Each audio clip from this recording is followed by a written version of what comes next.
Well, hello, welcome to ILoveGay today. And we are with my friend Jayzen Patria from Los Angeles today. How are you?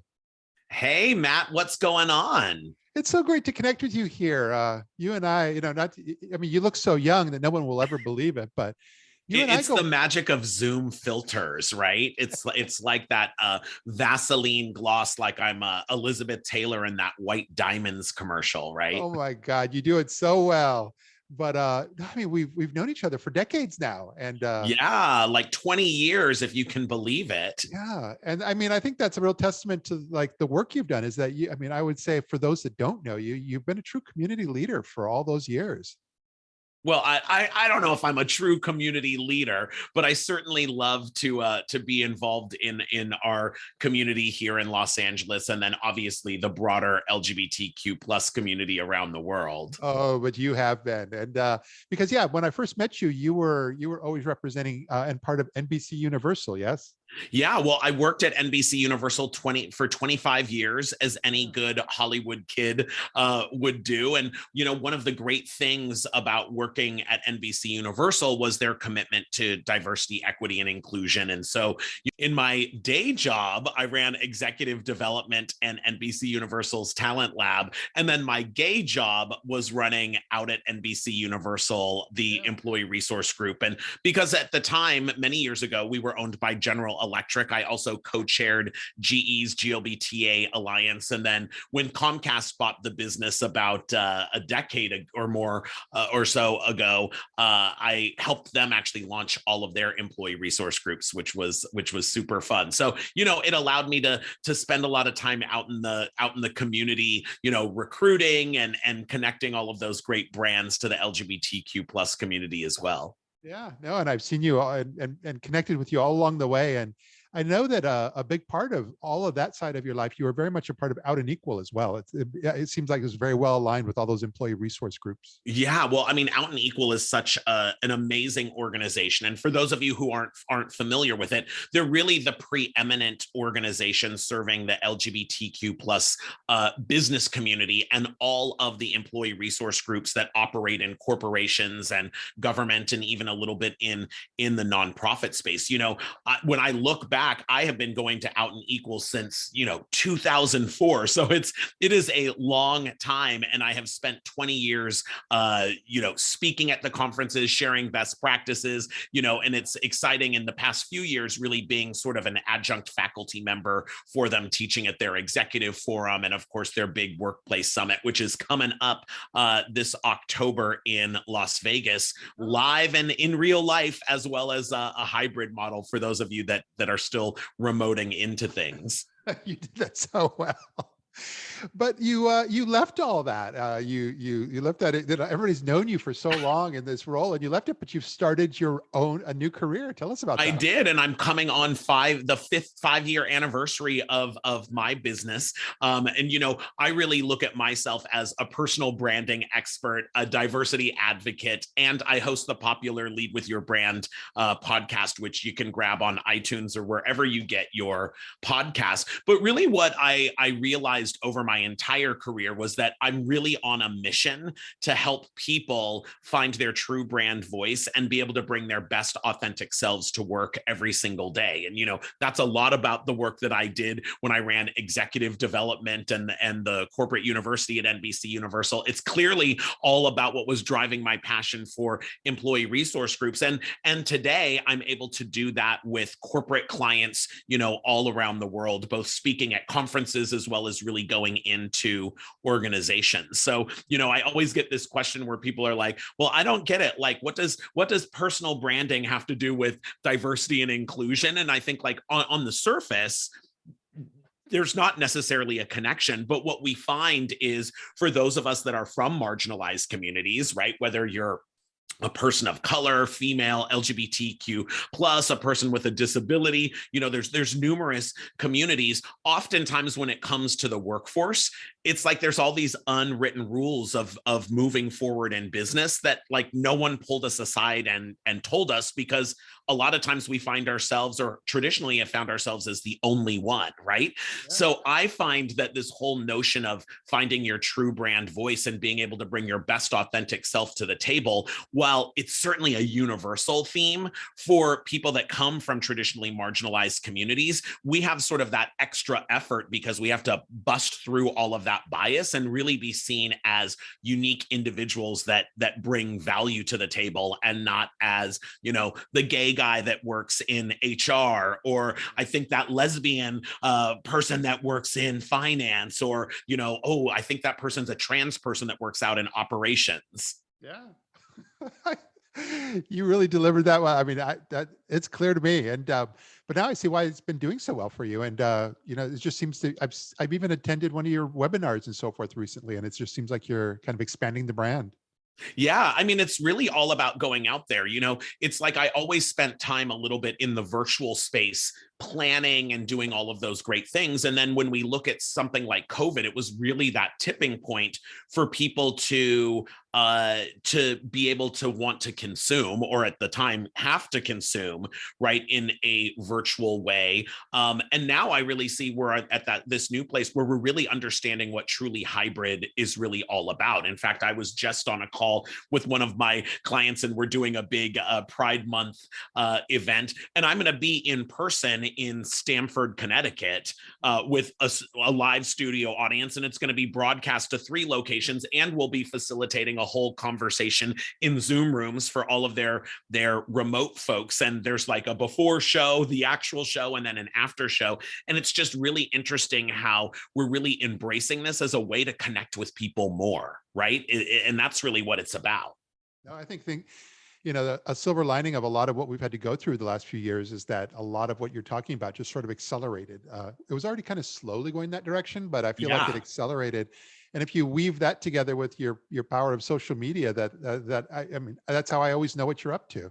Yeah, I mean, exactly. And I think, you know, I'm so thankful to have been following all of your work at Pink Media, right? And all of the hashtag ILoveGay everything, which, you know, I love tagging stuff at that when I show up in different towns. Yep. Every time I'm in New York or Palm Springs, or all of those great things. You know, I really feel like you were really sort of ahead of your time, because now we're really seeing how this really wraps around to touch people in these multiple ways. That's really all about connection, right? Because we just live in, I mean, I think we used to say like a dual screen world, but I think it's like a multi-screen world, right? Because I've got like 3 screens around me right now. Plus I might be talking to someone in person, and we're on those screens too, right?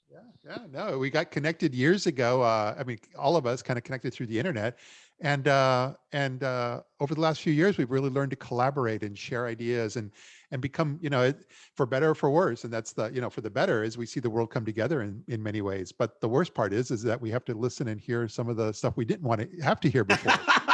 Well, yeah, that's the downside, right? But hopefully it's all about us being able to share more stories, right? And really be able to connect with people, right? In fact, you know, I never thought of myself as being a podcaster, right? And certainly I grew up in the entertainment industry. And even though, you know, I had done things on camera before, you know, I always loved the notion of doing things live, right? These live conversations, being in front of a live audience. And, you know, even during COVID, it was like, hey, how can we reach people, right? Like I can't just constantly be on Zoom, and what's a way that we can have more conversations? And that's where you know, my husband Joe, who produces the Lead with Your Brand podcast, was like, well, hey, maybe now is the time to do a podcast. And you know, part of my brand is being a super connector and a storyteller, and being a little bit of a showman and Hollywood, and it just dawned on us like, well, why aren't we we doing this, right? It's like, I've got this huge Rolodex of really cool people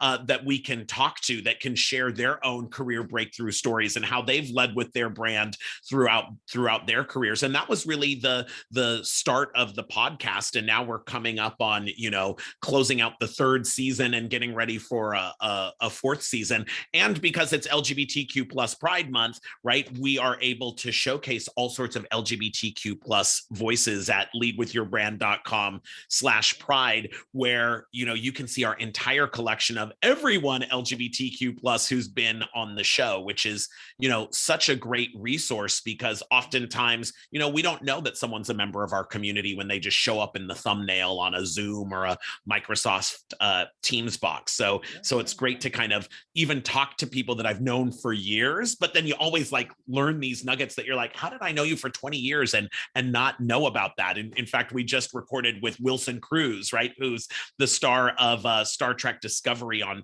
Paramount Plus. And I've known him since he was like first filming the first season of My So-Called Life way back in the early 90s. And just in our conversation on the podcast, I was like, oh my gosh, how have we known each other for years and I didn't know some of these things about you or these experiences you've had. Yeah, the world is, and those are the positive sides of how the world has changed. Yeah. And, what's interesting is going back to when you said you were mentioning you tag us when you travel around different parts of the world, and I enjoy those. But the personal side of your life that not maybe everyone knows, but you love amusement parks. Well, I am a theme park junkie. I will tell you, growing up as a Hollywood kid, right, it was always about the trek going down to Disney theme parks, right, or Disneyland here in California, and taking everyone to Universal Studios when we had guests from out of town. And I'll tell you, like my very first college jobs were really working in theme parks. In fact, I got my foot in the door working at Universal, which became NBC Universal, by becoming a show announcer out at the Miami Vice Action Spectacular and the Adventures of Conan, if anyone remembers that, or working out at the Knight Rider kit car, right? And I think in one of the very first actual Halloween Horror Nights, I was the teen tram terror victim, where all night long I had like a university sweatshirt that had gashes and rips out of it, and I would fall off a crashed tram and be chased by a man with a live chainsaw where they had just taken the chain links off of. So I'm like a true example of that. You can get your foot in the door anywhere in the media business. Trying to picture you in your young 20s working there at Universal. If I actually have they gave me my very first ID picture when I left, which is very funny, because again, back then it was like where you literally took a physical photo and they like had to press it through a thing and laminate it. So they actually made like a passport. There were actually, in my hard employee file, there were extra photos. It's like unrecognizable because I was like so tan, so skinny, and so blonde. But that was the early 90s for you. Yes, exactly. And lastly, every year I always notice that I think every year you do the AIDS life cycle ride, correct? Well, I don't do the AIDS life cycle ride, but I am on the board of directors of the Los Angeles LGBT Center. So I'm a huge supporter. I have to tell you, Matt, I didn't get a driver's license till I was 19, and I rode my bicycle everywhere. And once I turned 19 and got a driver's license, I told myself I would never get on a bicycle again. And I'm standing by that. But to all of our friends and family members that are riding in the AIDS life cycle, right, which is the huge ride from San Francisco to Los Angeles, and it benefits the Los Angeles LGBT Center and the San Francisco AIDS Foundation. Thank you for all that you do, and everyone can go to alc.org and donate and support the cause to really help eradicate HIV in our communities. Yeah, no, my husband's in the ride for the first time this year. What? So that's why I brought it up. I thought so you like never see him because he's constantly on a training ride like every weekend. Training every weekend here in New York with a group, and the whole group is going out. They're all flying out June 2nd. And but that's where I'll be out there at the end when it ends on June 11th. Oh, yay. Well, then I'll see you at Fairfax High School when Yep. everyone comes rolling in with the other, 200,000 people that are out there. But I can't miss you, Matt, because you're like the gigantic teddy bear that I can see from like across the crowd. Well, I will definitely be there. So I'll be there then. And yeah, that's we're going to be welcoming him. We'll have a whole group there. So it should be fun. Oh my gosh, that's amazing. Yeah. So this has been wonderful. And I look forward to seeing you in a few weeks and just kind of spending some time with you during our Happy Pride Month here, both LA and New York. Absolutely, Matt. It was so great catching up with you. And thank you for everything that you're doing over at Pink Media. And of course, I love all of your social handles because it lets me know what is cool and happening everywhere that I go. Oh, thank you. Great seeing you. Bye, Matt. Have a good one. So good, coming back again.